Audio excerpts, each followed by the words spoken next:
sortir des gens des maisons, s'enfermer dans une église, lancer des explosifs dans l'église à partir du jubé. Ils ont fait un carnage. Des civils pris ah oui, ils obligeaient des civils à creuser des trous. Et puis quand ils avaient creusé les trous, on les exécutait pour les mettre dans le trou. Et quand on a exhumé certains corps, plus tard, on a retrouvé des civils, pieds et mains liés derrière le dos. Et d'autres étaient liés, pieds et mains ensemble, avec du fil de fer. Tout ça, c'est des civils, des atrocités immondes en pleine guerre.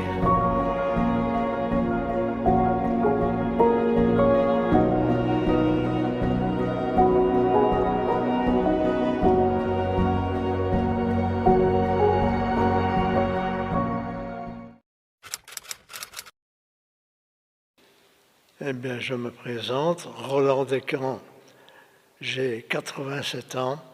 À l'époque de la guerre, j'avais 7 ans, j'habitais Leuny avec mes parents. Le 10 mai 40, un vendredi, je me souviens, un soleil resplendissant, mon père vient m'éveiller et me dit « c'est la guerre ». La guerre, qu'est-ce que c'est? À 7 ans, on ne réalise pas exactement ce que c'est, mais il me dit qu'il y avait un avion allemand qui avait été touché par la DCA française, ou l'aviation française, pardon, qui était tombé pas loin à Leuny. Je vous ai expliqué où c'était. Donc, au lieu-dit La Waremme. C'est pas loin du pavillon. Vous savez ce que c'est le pavillon, c'est un ancien site de péage quand on payait le passage routier, mais ça date de 1870, quelque part par là, ça s'est terminé. Je m'écarte un peu du sujet. Donc, mes parents ne m'ont pas permis d'approcher le convoi des Français qui commençaient à entrer en Belgique, puisque la Belgique était déclarée neutre, donc ils ne pouvaient pas. Mais l'attaque allemande de 10 mai 40 a donné le prétexte aux Français et alliés de s'introduire en Belgique, et c'est un convoi discontinu de véhicules militaires. Et c'est à ce moment-là que, en voyant les Français passer, que, comment vais-je dire, les gens qui regardaient l'avion touché, mon père s'est approché pour le photographier avec un appareil à plaque à l'époque. Et un gendarme de la gendarmerie de Sivry s'est approché et lui a dit « Je vous confisque votre appareil ». Il se demandait pourquoi. Il était furieux, il est rentré à la maison et a dit j'ai discuté avec ma mère ne voulait pas partir en évacuation avec 2 jeunes enfants, dont ma sœur qui avait 2 ans et demi. Alors il est parti en moto à Beaumont pour essayer de trouver un véhicule. Et il a trouvé un véhicule d'occasion, une Chevrolet, dont l'arrière était doté d'une grille rabattable qui servait à mettre des bagages. Et il abandonne sa moto au dit garage et avec la voiture, on décide de partir. Mais on n'est pas parti tout de suite. Pendant qu'il était à Beaumont, on a bombardé Beaumont, mais pas vraiment l'endroit où il se trouvait. Ça se trouvait à l'endroit. Ce garage se trouvait à l'emplacement d'un magasin qu'on appelait Vétimode. Donc, rentrer là-bas, on discute le coup, etc., avec son frère, mon parrain, donc, qui avait 4 enfants déjà, oui. Et avec les grands-parents, on discute et on entend ce qu'on passait à la radio, etc. Et le dimanche, à la sortie de Vêpres, les voisins d'en face, monsieur et madame Couisset, les parents de Berthe, que tu connais, et sont revenus en disant « Les Allemands ont franchi la Meuse à Sedan ». Là-dessus, ça s'est accéléré et je me demande pourquoi on n'est pas parti plus tôt, parce que mon père avait un camion pour transporter ses pierres de taille, il était tailleur de pierre, et le camion a été réquisitionné vers mars, réquisitionné par l'armée belge, avec un dédommagement sans doute. Et peut-être attendait-il des plaques d'immatriculation, ou avait-il récupéré les plaques de son camion, je n'en sais rien, j'étais trop jeune. Donc nous voilà partis le mardi dans l'après-midi. À Coussort, village français proche de Leuny, à Coussort, on nous arrête, il y a une file énorme, et à un moment donné, on a libéré la file. Il y avait eu un combat aérien d'ailleurs, au-dessus de Coussort, et des combats vers Bousigny-sur-Roc, toujours en France. Et en cours de route, il commence à faire nuit, on a tous dormi dans la voiture. Le lendemain, on est reparti de, je ne sais, le Nouvion, quelque part par là, et en se dirigeant vers la France. Ce soir-là, on a été accueillis chez un garagiste chez lequel nous avons mangé. Et puis, mon père se décide d'aller à Stein, pas loin de Paris. Stein, pourquoi? Eh bien, il avait été militaire avec un gars de Mariembourg dont la sœur habitait Stein. Elle venait en vacances à Leuny de temps en temps. Et elle n'était pas là, c'est le monsieur Aublin qui nous a hébergés. Le lendemain, on est allé à Courbevoie, près de Paris aussi, où ma marraine habitait. C'est une cousine de ma mère. Et elle n'avait pas l'intention elle vivait seule, elle n'avait pas l'intention de partir. Elle nous a escortés jusque Versailles, où elle m'a souhaité un bon anniversaire, parce que c'était justement le jour de mon anniversaire, je m'en souviens. Et on est parti en direction de la Bretagne, parce que mes grands-parents, ainsi que mon père qui était enfant, et mon oncle, on est parti vers la Bretagne, à Rennes. On a été hébergés dans une maison un petit meublé, et on allait manger chez des pères, une abbaye, quoi. On allait manger là, même mon père ne voulait pas être à la charge des pères, alors on est resté à Rennes. Et en ce moment-là, mon père a reçu ordre venant de l'armée belge qu'il était mobilisable. Il avait 38 ans. Et mobilisable, c'est-à-dire il devait se diriger vers Narbonne. Je ne me souviens pas d'avoir été bombardé en cours de route comme certains l'ont été. Je ne m'en souviens pas du tout. Et la dernière nuit dont je vous parle, on a dormi dans des lits.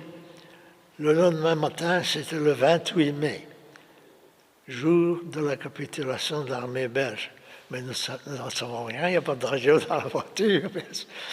Alors, on a stoppé toutes les voitures belges qui se présentaient, et un militaire est monté sur le marchepied de la voiture et a donné l'ordre de se diriger vers un endroit. C'était près de Gaillac. Gaillac, vraiment, je suis pas loin d'Albi, quoi. Et à Gaillac, c'était plutôt le hameau ou le village de Brenz. On nous a conduits avec ordre de mettre la voiture dans une prairie, tout un tas de voitures belges. Comme le roi avait capitulé, nous, Belges, nous étions étrangers, ennemis. C'est pour ça qu'on nous a parqués là-bas. Et puis on nous a fait traverser la route à pied vers un bâtiment qui servait d'infirmerie, de bureau, etc. Et après ça, après avoir rempli certaines formalités administratives, etc., il y avait en face de ce bureau 20 baraquements en bois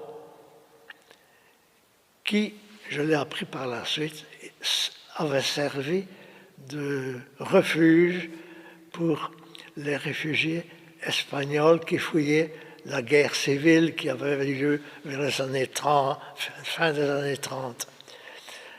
Donc, les baraquements étaient numérotés de 1 à 20. Les impairs pour les femmes, les pairs pour les numéros pairs pour les hommes et les garçons. Et nous étions deux baraquements voisins avec des couchettes superposables.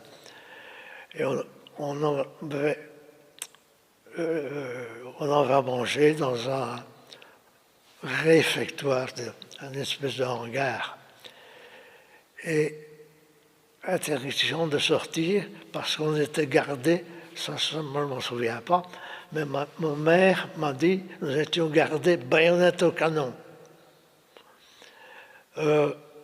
Par la suite, on a eu un peu plus de liberté, on a pu sortir du camp. Et on est allé à Gaillac, acheter des cartes postales et de trois petits achats. Et on a pu aller dans une ferme voisine où il y avait des Belges de Verny, village à côté, les Damars de Verny. Et mon père a eu des contacts avec eux après la guerre, pendant et après. Alors, j'en étais où, moi? À Gaillac. Au bout de 15 jours, on avait la possibilité de quitter le camp si on pouvait prouver qu'on avait du travail. Et mon père a trouvé du travail à La Rochelle, au bord de l'Atlantique. Alors, La Rochelle, pour moi, c'était une merveille, parce qu'on allait à la plage, les Allemands n'étaient toujours pas là. Moi, petit villageois de 7 ans, une grande ville, je ne connaissais pas, et on allait au bain public. On a même été surpris par une alerte. On n'empêchait de prendre sa douche. Et on était conditionnés et on habitait le second étage. Et moi, j'allais au grenier, je voyais la mer, tout ça, c'était une période merveilleuse pour moi, vraiment. Et puis sont arrivés les Boches. Je dis Boches parce que tout le monde les appelait des Boches. Et j'ai vu le premier Boche dans le parc Charouillet à La Rochelle. Alors, comme les Allemands étaient partout en France, comme chez nous en Belgique, ben on dit on va rentrer. Et le père s'est procuré de l'essence à La Palisse, c'était le grand port maritime de La Rochelle. Et on est rentré, on est retourné à Rennes, reprendre les grands-parents, parce qu'eux n'étaient pas avec nous. On les avait laissés à l'Hôtel-Dieu, parce que le papa avait décidé que c'était trop long pour eux à leur âge, ils avaient plus de 70 ans, 70 ans, oui. Cette évacuation, il a fallu attendre des autorisations pour pouvoir continuer. Et au bout de 5 jours, on a pu continuer. Mais on avait été hébergés dans une grange qu'un fermier nous avait accordée dans les faubourgs de Rennes. Et le père et la mère s'étaient relayés dans la voiture. Des fois, il y aurait eu des malveillances, etc. Et une nuit, maman a senti qu'on siphonnait de l'essence dans le réservoir, mais elle n'a pas osé bouger. Alors, après avoir récupéré les grands-parents, après les autorisations, on est rentré pratiquement sans incident.